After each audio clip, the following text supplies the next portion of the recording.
Over the next few days, Britain will try and make deals with Commonwealth partners in London as a last-ditch attempt at finding trade partnerships to replace what may be lost when the UK leaves the European Union. Trade Secretary Liam Fox has said the United Kingdom is one of the few countries in the European Union that does not need to bury its 20th century history.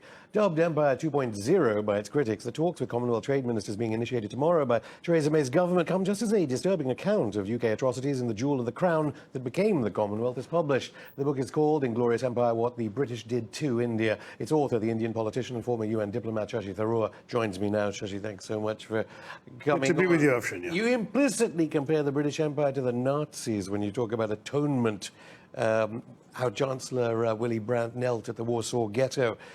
Take us through some of the atrocities. Gosh, there were plenty of them, I'm afraid. I mean, there were the direct atrocities, the actual killings of people. 100,000 were butchered in Delhi in reprisals for the Indian Revolt of 1857, the following year. 35 million, you said. 35 million Indians died in totally unnecessary famines because of British policy. The British had an active philosophy that they will not intervene in famines. Number one, the free market principles had to apply. Number two, Malthusian logic said if the land couldn't support the population that was supposed to support it, then let people die. And number three was the Victorian principle, thou shalt not spend money thou hast not budgeted for. So on all these grounds, the British approach was not to help in famines, and where India had traditionally had a culture of charity where the rulers aided people in times of drought and other kinds of agrarian distress, what we saw with the British was a policy in which people were carelessly allowed to die, and what is worse, when the British they exported grain from the very places that people were starving in order to fill the markets in London. Equally appalling, when somebody tried to help, they were prevented from doing so. And I've recounted instances in which even a few kindly Englishmen were essentially threatened with deportation back home if they helped the people who were dying of starvation. Great Bengal famine, 4.3 million people killed on the basis of explicit decisions made by Winston Churchill, the wartime Prime Minister. Churchill ordered grain to be shipped out of Bengal while people were starving. When Australian ships laden with wheat showed up on the port of Calcutta, they were not allowed to disembark their wheat. They were ordered to sail on to Europe, not to feed sturdy Tommies, Churchill's phrase, but to augment the buffer stocks in the likelihood of a future possible invasion of Greece and Yugoslavia. And when conscience-stricken British officials said people are dying on the streets because of your decisions, all Churchill could do was to write peevishly on the file, "Why hasn't Gandhi died yet?" And this is the man this is Boris Johnson's hero, by the way. I mean, this is the man the British hail as an apostle of freedom and democracy. I find it revolting. This is a man who stands alongside Hitler, Stalin and Mao with some of the worst leaders with blood on their hands in the 20th century. There's no excuse whatsoever for the prevailing racism to excuse Churchill's conduct on that basis. Well, I mean, is racism something you ever want to excuse? He dismissed all Indians as a beastly people with a beastly religion, forgetting we had several beastly religions, actually. When confronted with news of the famine, he said, "Oh, the starvation of anyway underfed Bengalis matters much less than that of sturdy Tommies." And this was the kind of language he was prone to. He wanted the viceroy to sit on an elephant and trample Mahatma Gandhi into the dust. He was just a very odious piece of work, this man. Education is, in a way, in the heart of this book, because certainly I, as a third generation, not sure, Indian, growing up here in Britain, was told, no, the point is the empire brought modernity to India. India was one of the most prosperous countries in the world. In 1700, it was the richest country in the world, with 27% of global GDP when Britain had 1.8%. In 200 years of British rule, plunder and spoliation, it was reduced to one of the poorest countries in the world. The Mughal Emperor, the last big Mughal Emperor, Aurangzeb, had revenues that exceeded those of all the crowned heads of Europe combined, including Britain. When English people cynically say, well, it's not our fault that you missed the bus for the Industrial Revolution, my answer is we missed the bus because you threw us under its wheels. The British came in, destroyed the thriving textile industry, destroyed the thriving shipbuilding industry, destroyed the thriving steel industry, and I've given examples and details about all of this, and substituted their products into what had become a captive market held down by force of arms. It really was not exactly a monument to free trade or democratic principles. They didn't bring the Industrial Revolution to India. No, on the contrary, they tried to prevent it coming to India so that they could continue sending to India the products of the dark satanic mills of Lancashire and Dundee.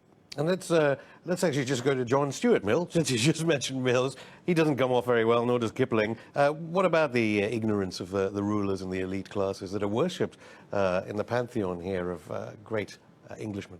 Well, I think the big problem with Scottishmen. with the English generally was that the fine, high-minded liberal principles they applied to themselves somehow faltered at the racial divide. In other words, everything that was good for them was somehow not good enough for the Indians.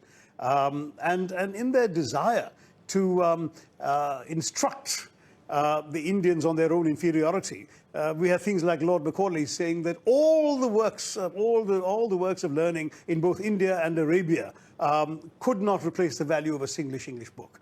I mean, this sort of nonsense, the arrogance that came out essentially out of ignorance and racism combined. You go so far as to say Kipling was sort of genocidal propaganda, some of it? Well, Kipling was certainly a racist propagandist. Genocide up to a point, he certainly was. I mean, genocide is a word I don't use lightly. You used to work at the UN. Exactly. But certainly he gave a lot of cover to murder and oppression of the so-called lesser breeds, as he called them, the brown and black people of both Africa and India.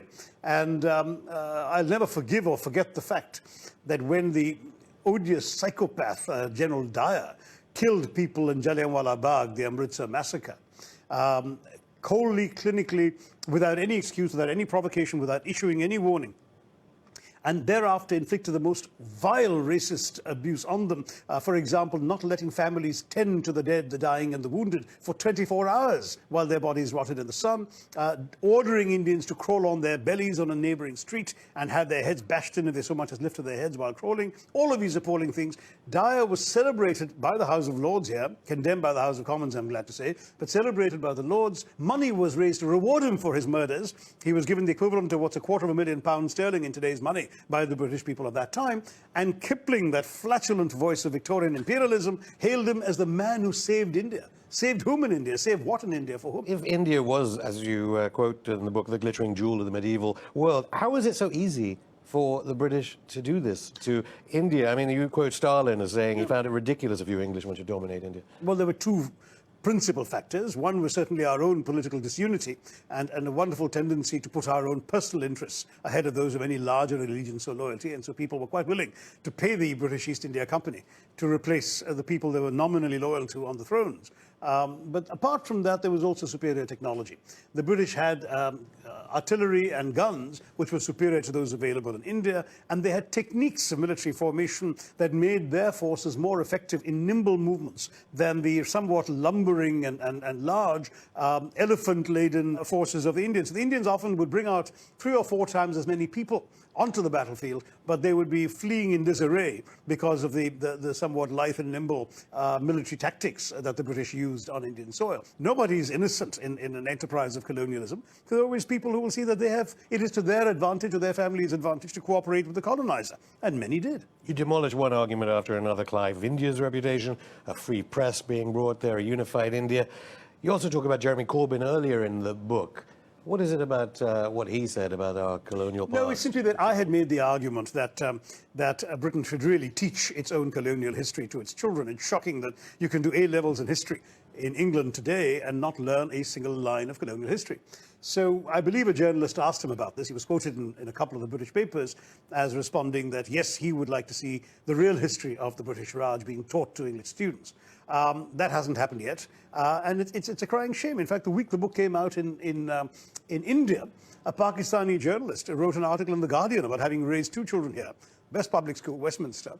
They studied history, didn't learn anything about the British Raj. Why this historical amnesia? Why the desire to brush these things under the carpet? It's often more convenient not to remember atrocities. The Germans went through a similar period of trying to brush everything under the carpet immediately after the Second World War. My German friends of my age, or slightly older, were simply not told anything by their parents about their involvement in the war and what they actually did. But by about 1980 or so, there was a sea change. And now German schoolchildren are bused to the concentration camps to see for themselves the kinds of things that were done by the Nazis, so never again will get some real meaning. But also, I think, for English people today, to know what accounts for the world they see around them? How do you read Jane Austen without being conscious of the lifestyle she describes? Well, I was just going to get on financed? just briefly and finally. Can some excuse be made for the fact that, I mean, India may be one of the fastest growing economies in the world. Here at home in Britain, we are suffering some of the worst austerity for generations.